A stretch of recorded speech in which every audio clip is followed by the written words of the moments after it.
Sir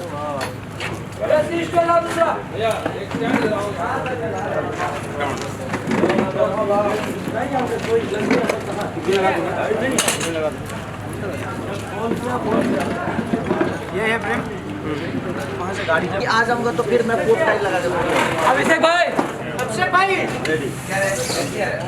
मेरा वहाँ logic था ये नॉर्मली कपड़ा एक शर्ट पैंट पहन के आता हो। आपका भी लॉजिक सही है, लॉजिक आपका गलत नहीं है, वहाँ पे नॉर्मल ठीक तभी है। बाप को लगेगा कि यार साला आया भी तो बने हमने इसलिए सोचा होना एक बार जब लड़की का भी यही है तुम्हारे साथ, जब भी वो आती भी है जब तब आती है बोलती बालती है तो तुम तो उस पर भी वही इंटरेस्ट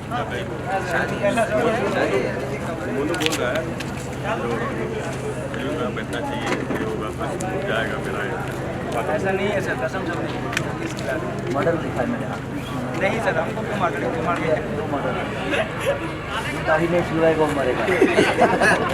ये तो मर्डर है। नहीं यहाँ तो प्यार है, यहाँ तो प्यार है।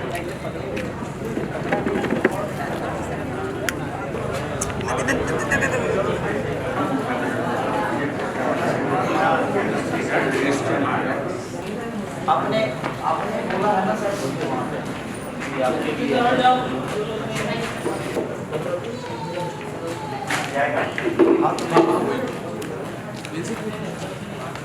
ठीक है